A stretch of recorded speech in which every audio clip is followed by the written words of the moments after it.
bâtisseurs entrepreneurs. Ça me fait plaisir d'être avec vous aujourd'hui dans ce live qui s'intitule « Comment être plus productif et arrêter de perdre votre temps à travailler sur les mauvaises priorités cette année ». Alors, je vous souhaite la bienvenue et je tiens d'abord à vous dire que j'espère que vous appréciez que je me suis peigné spécialement pour vous aujourd'hui. Je me suis assuré d'avoir aucune couette. Alors, c'est mon look du jeudi. Là-dessus, permettez-moi de vous dire qu'aujourd'hui, en fait, il y a deux choses. Je vais vous parler d'efficacité et de productivité pour être certain que 2019 sera votre année et que vos objectifs et vos rêves seront atteints. C'est la troisième vidéo sur ce sujet. Aujourd'hui, je vais mettre l'accent, dans les deux premières vidéos, j'ai surtout mis l'accent sur de la technique, téléphone sonne, je vais surtout mettre l'accent sur de la technique marketing, mais, donc j'ai surtout mis, excusez mon téléphone me déconcentre, je vais attendre qu'il arrête de sonner.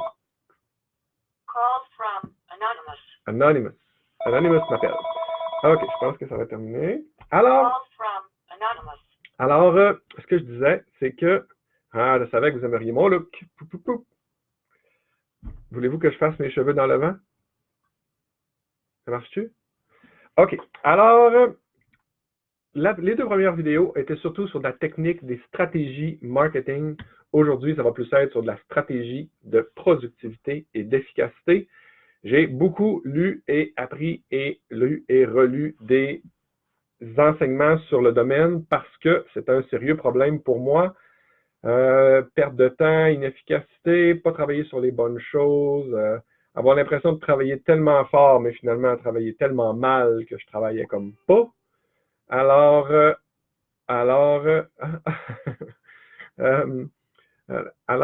c'est un peu la folie aujourd'hui. Je pense que j'aurais dû avoir un petit rum and coke pour l'occasion. OK, alors, productivité quand tu nous tiens.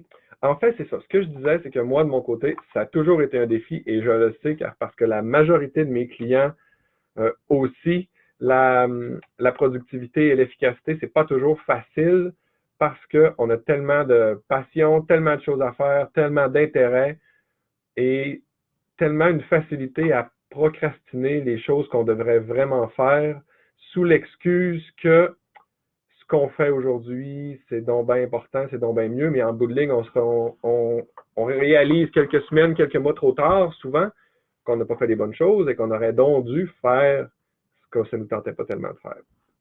Donc, je vous partage, moi, mon petit cheminement là-dedans d'efficacité,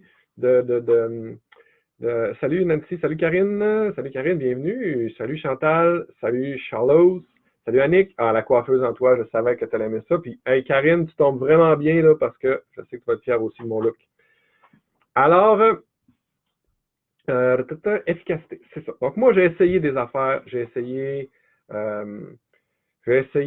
de donner des tâches, des objectifs du jour, des objectifs de la semaine. J'ai essayé de bloquer mon agenda pour faire du travail. J'ai essayé 1 million de choses. Ça a plus ou moins bien marché. Là, aujourd'hui, j'ai mis en place il y a quelques semaines déjà et ça va vraiment, vraiment bien. Une nouvelle façon de faire, de gérer mon efficacité, ma productivité et ça va honnêtement vraiment bien. Je vous dis pas que c'est parfait, mais je vais quand même vous le partager et je vais surtout vous partager mon constat important à l'effet que ma recette n'est peut-être pas votre recette. Fait que au-delà de vous dire, de vous donner quelques techniques de productivité, je vais aussi essayer de vous donner des pistes de réflexion de comment trouver votre recette plutôt que ma recette qui marche pour moi, mais peut-être pas pour vous. Alors, ce que je vous dirais, premièrement, moi, l'élément, je pense, qui est tellement évident tout d'un coup depuis que je le vois, mais que je l'avais vraiment jamais réalisé, c'est êtes-vous de soir, êtes-vous de matin? Donc, quand avez-vous votre meilleure énergie? Moi, j'ai bien essayé de faire ça le soir, mais ça n'a jamais marché. Je suis un gars de matin, je suis en forme le matin, je suis productif le matin.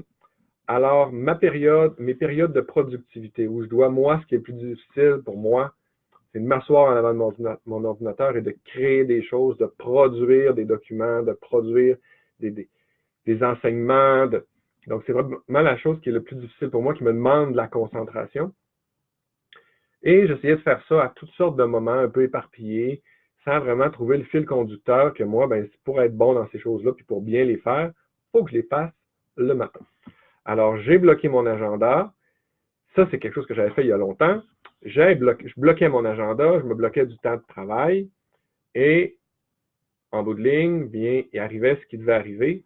Il arrivait toujours des imprévus, supposément, des nouvelles réunions urgentes, des besoins de régler un dossier qui nécessitait mon attention immédiate, ce qui faisait en sorte que pendant des mois, j'ai bloqué mon agenda pour faire des tâches et pendant des mois, je ne les faisais pas, sauf quand j'étais en urgence nationale à la dernière minute.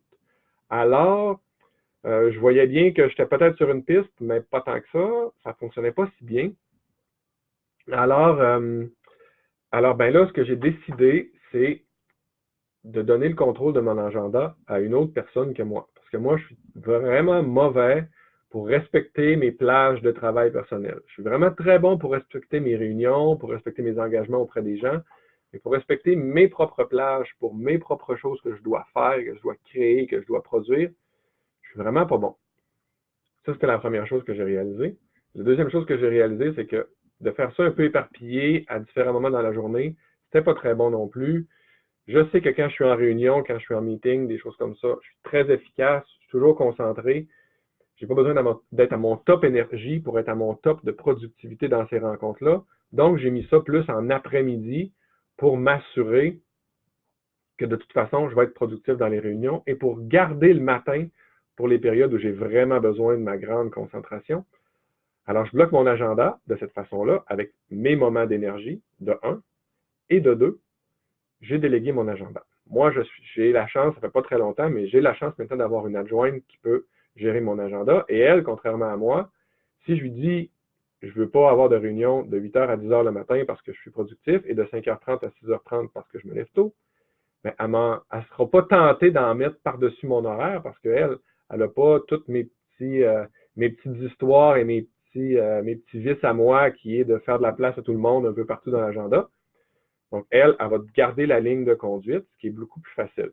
Évidemment, tout le monde ne peut pas avoir une adjointe. Moi, ça a pris très, très longtemps avant d'en avoir une.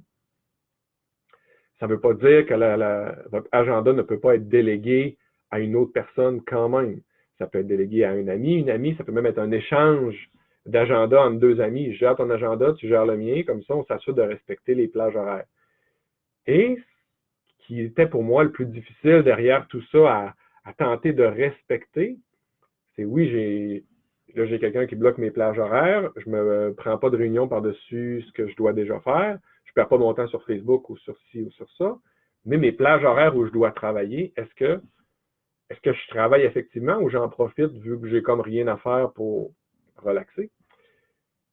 Fait que je pensais avoir ce problème-là. Je m'attendais honnêtement à avoir ce défi-là et je ne l'ai pas eu parce que j'ai de l'énergie quand c'est le temps de faire ces tâches-là. Donc, je suis capable de les faire. J'ai comme pas besoin de forcer et je ne le réalise même pas que je suis en train de faire quelque chose qui me demande normalement de la difficulté ou que je peux procrastiner très souvent. Ben là, ça coule comme de soi. Et bien, je vous annonce que je fais moins d'heures, un petit peu moins d'heures qu'avant, et j'accomplis plus. Et c'est pas juste vrai dans des belles promesses que j'ai vues sur des livres d'efficacité. J'en ai un ici proche, j'en vois plein. Je peux vous en montrer. Non, je vais vous en montrer deux. Mais c'est pas juste des promesses de belles choses, de dire qu'on accomplit plus en travaillant moins d'heures, mais c'est quand même, dans mon cas, ça s'est vraiment avéré vrai. Je vais vous en montrer deux livres d'efficacité juste pour vous dire, mais il y en a plein, là. C'est juste que ça vous a donné des idées.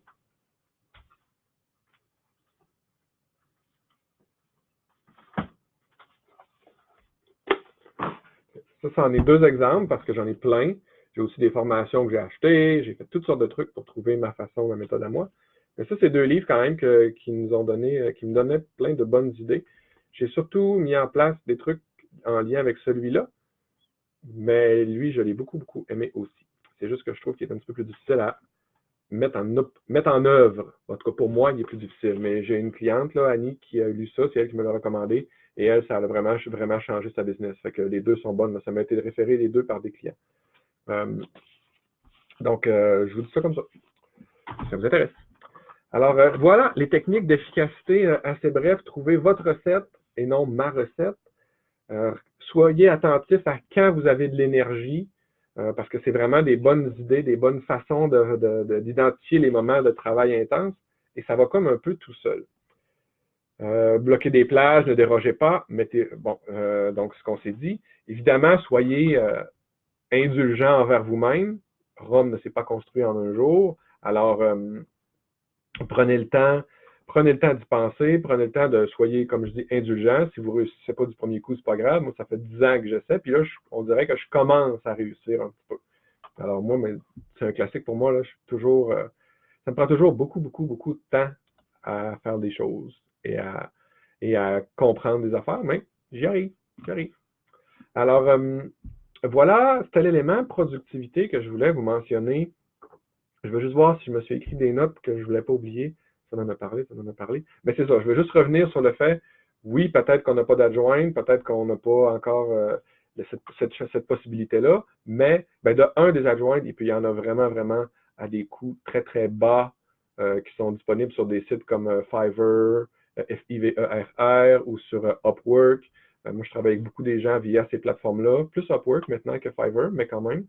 J'ai fait beaucoup de Fiverr dans le passé. Donc, il peut y avoir des adjointes qui sont très bonnes et à un prix très, très raisonnable. Raisonnable pour nous et intéressant pour eux, même si ça nous apparaît être bas. Pour eux, avec les taux de conversion, les taux de change dans différents pays, c'est quand même gagnant. Donc c'est des relations gagnant.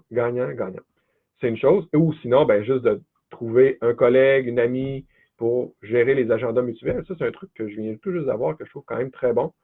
Parce que justement, l'autre personne n'aura pas le réflexe de venir écraser des plages de travail par toutes sortes de trucs non nécessaires. Alors, c'était les astuces du jour pour le volet productivité, efficacité. Maintenant, je veux aussi prendre, parce que derrière tout ça, derrière ce côté un peu léger aujourd'hui et de mon look un peu écervelé, se cache quand même quelque chose de très important, c'est l'importance d'atteindre vos objectifs en 2019 en tant qu'entrepreneur, en tant que bâtisseur. Et c'est aujourd'hui qu'il faut commencer à y penser. C'est pas en novembre quand on se rend compte qu'on est un petit peu en arrière sur nos objectifs, en retard sur nos objectifs. Donc, c'est aujourd'hui que ça se planifie, c'est aujourd'hui qu'il faut commencer à y penser, à mettre en place des actions pour y arriver.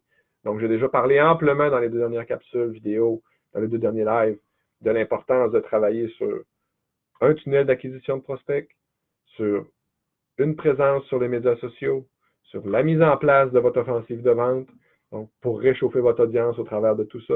Donc, j'en ai parlé beaucoup, je ne vais pas le répéter, je vais juste faire une petite parenthèse là-dessus parce que c'est vraiment important. Mais au-delà de tout ça, j'ai aussi commencé à recueillir des questions. J'ai mis, si vous en avez, vous pouvez les mettre dans le chat ici, vous pouvez aussi me les mettre. J'ai fait un post sur la page spécifiquement pour des questions. Je viens tout juste de le mettre. Mais j'ai reçu aussi d'autres questions parce que j'en ai envoyé dans mon infolettre et j'ai reçu des questions. Alors, je vais prendre quelques minutes pour répondre du moins à une première série de questions.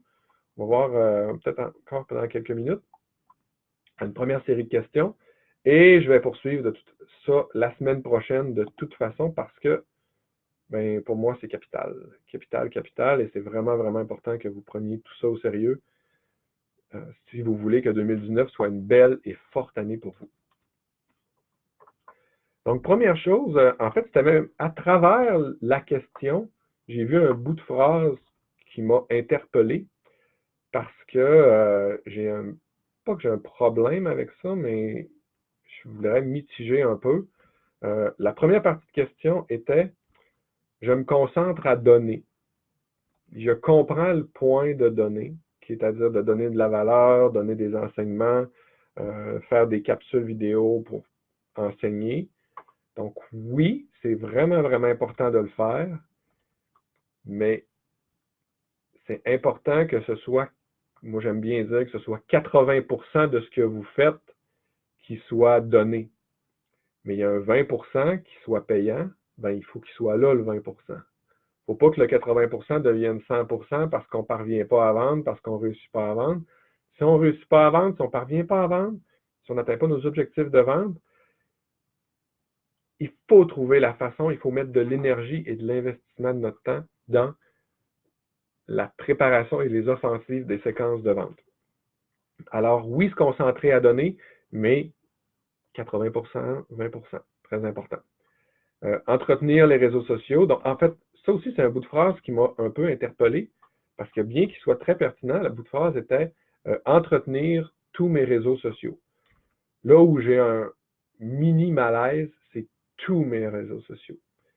Quand on commence, surtout quand on a de la difficulté à se lancer et à générer des profits, générer des ventes, se concentrer sur tous nos réseaux sociaux, c'est pas une bonne idée parce que c'est trop grugeur de temps. Choisissons-en un, deux maximum, alimentons-les, mais faut pas que ça nous consomme trop de temps, faut pas que ça prenne trop de temps. Parce que sinon, ben, on se retrouve encore avec une entreprise duquel on est prisonnier plutôt que duquel on est capitaine. Alors, entretenir tous les réseaux sociaux. Donc, soyez vigilants sur les plateformes, sur les médias sociaux que vous utilisez. Oui, il y a des wow à gauche, il y a des wow à droite, les chatbots par-ci, Instagram, Facebook, LinkedIn, nommons-les. Sont tous gagnants, sont tous pertinents. Mais c'est impossible de performer dans tous d'un coup. Donc, maîtrisons-en un tout de suite, ou deux. Après ça, on étendra. Parce que là, ce qu'on se retrouve, surtout quand on n'est pas en parallèle avec ça, quand on n'exécute pas en parallèle de l'acquisition de prospects, on a une audience qui est assez statique et assez similaire. Si on n'a pas d'argent à investir en publicité pendant un certain temps, c'est OK. Il faut juste être conscient que notre audience ne grandira pas par la simple viralité des choses. Ça arrive de moins en moins et ça va se produire. Plus l'audience va grandir, plus on va voir ce genre de choses-là. Mais quand on commence, quand on est à nos débuts, c'est pas comme ça que ça se passe. Et on est mieux d'investir plus de temps et un petit peu d'argent dans une campagne d'acquisition de prospects pour commencer à avoir du bruit, à générer de l'action dans nos médias sociaux pour tranquillement développer ce qui vient autour. Donc, c'est super important à ce sujet-là d'être rigoureux dans les médias sociaux, mais de toujours faire fonctionner ça en parallèle avec l'acquisition de prospects. Sinon, difficile de se faire connaître sur le web et on peut faire du gratuit tant qu'on veut. Très, très peu de personnes vont les voir et ça va rapporter en bout de ligne pas tant que ça dans un premier temps pour notre business. Surtout que, comme je connais la plupart des gens qui sont des entrepreneurs dans le développement personnel, comme je connais la plupart, je connais pas tout le monde, mais je connais le profil, bien, c'est pas les appels à l'action qui va pleuvoir de dire aimez ma page Facebook, achetez mon produit. Donc, on est un petit peu, on a peur de vouloir déranger, on a peur d'avoir l'air ambitieux, d'avoir l'air de vouloir faire de l'argent. Alors, on se retient sur les appels à l'action, ce genre de choses-là. Puis en passant, là, moi, je suis mal placé pour donner des leçons, là, je ne fais pas plus. Que je fais plein de lives, puis très rarement, je vais faire un appel à l'action. C'est un cheminement pour moi, comme c'est un cheminement pour tout le monde et pour vous, mais c'est important on donne de la valeur, on ne fait pas d'appel à l'action, il n'y a pas de marketing au travers des pièces d'enseignement. Là-dessus, je suis quand même pas pire. Moi, j'en fais un peu du marketing au travers de mes enseignements. Au niveau des appels à l'action, pas très, très fort mon affaire. Alors, mais, je vous l'ai dit, soyez indulgents envers vous-même, mais soyez aussi conscient qu'il y a ça à travailler si vous avez cet élément-là à travailler. Donc, c'était le volet médias sociaux. Le dernier point que je vais faire aujourd'hui, après ça, je vais faire les autres éléments la semaine prochaine. Puis vous me direz en passant si le volet répond à des questions comme ça, c'est intéressant pour vous. Et si ça répond à des questionnements que vous-même vous posiez pour savoir si c'est le genre d'approche que je vais maintenir dans le futur. Le troisième point, lui aussi, il me fait sourciller. Donc, en fait, je ne me suis même pas encore rendu à la question de la personne. Je me suis juste rendu au paragraphe d'explication. Puis j'ai déjà accroché, moi, sur 3 trucs. Donc, revamper le site web. Ça aussi, tu vois, elle m'a écrit ça, puis j'ai une autre personne qui m'a dit ça hier. En tout cas, je vois ça partout. Revamper le site web. Là, je vais y aller avec un commentaire un peu cru. mais évidemment à prendre avec des pincettes, mais revamper un site web quand on commence notre business, je vais vous dire, quelle perte de temps et d'argent monumentale. Okay? C'est très, très surestimé la valeur de revamper un site web. Ne revampez pas votre site web si de toute façon vous investissez pas d'argent dans du trafic pour amener des gens vers votre site web, vers votre page aimant client. Personne ne va le voir, votre site présentement. Investissez pas de temps et d'argent là-dedans. Pas que ce n'est pas une bonne idée, c'est juste que ce n'est pas le bon moment. Aujourd'hui, votre argent, vous devez l'investir où? Vous devez l'investir en trafic, en marketing, en génération d'audience. C'est là que ça se passe. C'est là que ça se passe et c'est ça qui va vous permettre, dans 6 mois, dans 1 an, de oui, revamper votre site web. Mais là, aujourd'hui, revamper votre site web, c'est une dépense. Ce n'est pas un investissement. Et un entrepreneur bâtisseur, c'est une personne qui fait des investissements dans son entreprise. Donc, ne revampez pas votre site web. Investissez en marketing. C'est sûr, vous allez dire, je prêche pour ma paroisse. Peut-être un petit peu, c'est vrai. Mais, je vous le dis, excusez, je regarde ça, attends. Je vous le dis, c'est là que votre argent doit aller en premier. Sinon, dans 6 mois, dans 1 an, dans 2 ans, vous allez être au même point, sauf un peu plus découragé qu'aujourd'hui, un peu plus triste, un peu plus désappointé, et vous n'aurez pas fait profiter au monde de ce que vous avez à apporter.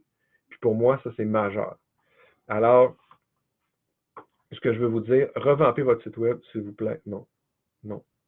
Si votre business est avancé, vous avez de l'argent, vous avez de l'argent à investir, c'est parfait, c'est correct de le faire. Comme un logo, s'il vous plaît. S'il vous plaît. Faites pas de logo avant de commencer. Ou s'il est déjà fait, c'est pas grave, mais arrêtez d'investir là-dedans. Okay? Un beau logo, quand on n'a pas d'audience puis personne pour le voir, c'est pas grave. Moi, j'ai déjà eu un site pendant 4 ans. Mon logo, c'était une photo que j'avais trouvée sur Internet. J'ai jamais eu de logo. J'ai jamais investi là-dedans.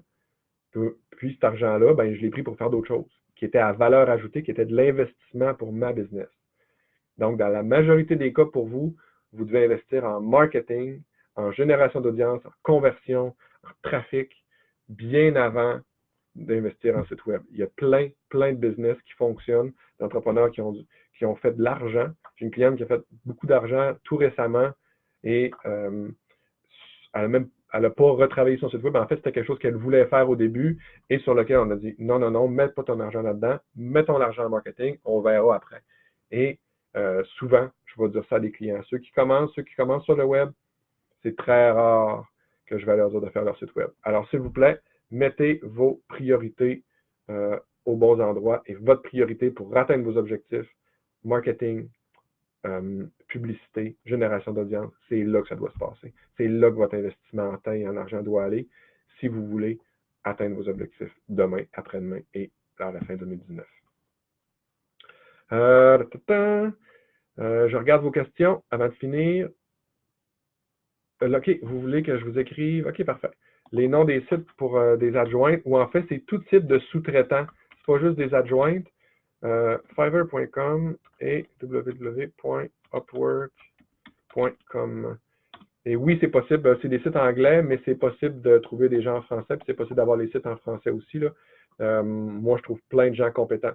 Évidemment, c'est pas toujours des courts-circuits, on rencontre pas toujours la bonne personne du premier coup, ça fait partie de la game, c'est ça de l'embauche. Mais c'est des possibilités. Alors, pour moi, ça fonctionne très bien. Donc ça, c'est le nom des sites, je passe les questions. Ouais, moi aussi, j'aimais ça, mon expression capitaine que j'ai dit. Je me souviens plus exactement que j'ai dit, mais en le disant, j'ai trouvé que c'était pas mal brillant, mon affaire. Quel serait mon appel à l'action si tu devais en faire un là? Oublie ça. Essaie pas de me faire un piège pour que je fasse un appel à l'action. Hey, là, tu me prends de court. OK, je vais essayer de faire quelque chose, mais je sais pas, je suis capable. Nathalie, connais-tu des personnes qui peuvent travailler à notre place sur des réseaux sociaux? Oui, il y a plein de choses qui se font. Il y a plein de gens qui peuvent le faire sur les réseaux sociaux. Sur les sites que je viens de mettre en commentaire, tu vas pouvoir en trouver. Nous, on en fait, mais tout dépendant, là, c'est quand même des réseaux sociaux assez évolués qu'on fait. C'est peut-être pas la première bonne étape, mais peut-être que oui. Mais je dirais, puis est-ce qu'on lui donne des articles, mais déjà notre réseau? En fait, il y a plein de façons, il y a plein de communautés de médias sociaux, de gestionnaires de communautés qui vont le faire de façon différente. Ça peut être toi qui produis le contenu, ça peut être eux qui produisent le contenu. Évidemment, le prix va venir impacter le truc. Si c'est toi qui produis le contenu, il fait juste les publier, c'est une chose. S'il doit aussi faire de la recherche pour produire des articles, produire différentes choses, dépenser, ça va coûter un petit peu plus cher, c'est sûr, il en fait un petit peu plus. Alors, c'est vraiment des choses qui sont variables. En général, je vous dirais là, que si j'essaie de dire un prix la dernière fois, j'avais regardé là-dedans. Tout dépendant de combien de pauses par semaine, parce que c'est des choses qui vont être regardées, il faut penser, là, d'après moi, aller chercher un budget d'entre 500 et 800 par mois, quand même. Puis même nous, quand on le fait, là, on est en projet pilote, c'est pas offert encore vraiment à beaucoup de personnes, là, mais nous, ça va être encore plus élevé parce qu'on le fait à un niveau complètement autre que ce qui se fait dans le marché. Là, je ne veux pas trop en parler aujourd'hui, mais c'est vraiment... à mon sens, on est les seuls qui font ça. C'est quelque chose de nouveau que je travaille là-dessus avec une personne de mon équipe depuis novembre dernier, là, puis on commence à le mettre en place. Alors, c'est encore pas parfaitement précis, mais puis sinon, si je connais des personnes spécifiques qui peuvent le faire, non, j'en connais pas spécifiquement, mais allez voir sur les sites, je pense qu'on peut le trouver. Sinon, si tu es membre de des communautés d'entrepreneurs ou de gens de développement personnel, il y a probablement des gens qui seraient intéressés à le faire, qu'on parle des pages de Sylvain Carufel ou à Martin Latulippe ou Olivier Lambert. Là-dessus, je suis à peu près certain qu'on peut trouver des personnes qui peuvent le faire. Sinon, mon appel à l'action. Patin, je ne sais pas trop quoi dire. Alors, je ne sais pas. Un appel à l'action, là, c'est comme la fin. C'est comme la fin du live, là. On est rendu à la fin. Je vais voir s'il y avait des points, mais non, je pense que j'ai fait le tour. On est à la fin. Alors, ça fait 4 fois que je dis le mot fin, je sais. C'est à cause que là, vous m'avez fait perdre ma concentration avec votre question d'appel à l'action. Si c'était un appel à l'action là. Oui, je sais c'est quoi. Ah, j'en ai un, il est facile. Il me fait pas trop peur, fait que je peux le dire. C'est aller sur mon post, juste un petit peu plus haut sur ma page. Si vous avez des questions, mettez-les là. Je vais y répondre. Je vais faire un devoir de répondre à tous et je vais aller dans des lives et je vais me faire un devoir aussi d'aller taguer. Quand je vais vous répondre, quand je vais avoir répondu à votre question, je vais aller vous taguer dans le commentaire pour que vous sachiez c'est à quelle journée que j'ai répondu pour que vous n'ayez pas à tout réécouter en détail pour trouver votre réponse. Alors voilà, appel à l'action. Allez mettre vos questions sur mon post de questions et je vais y répondre très bientôt, c'est promis. Alors là-dessus, je vous souhaite à tous un beau jeudi après-midi et on se revoit mardi 15h sur Instagram au Québec, 21h en France. Alors là-dessus, à très bientôt. Bye bye!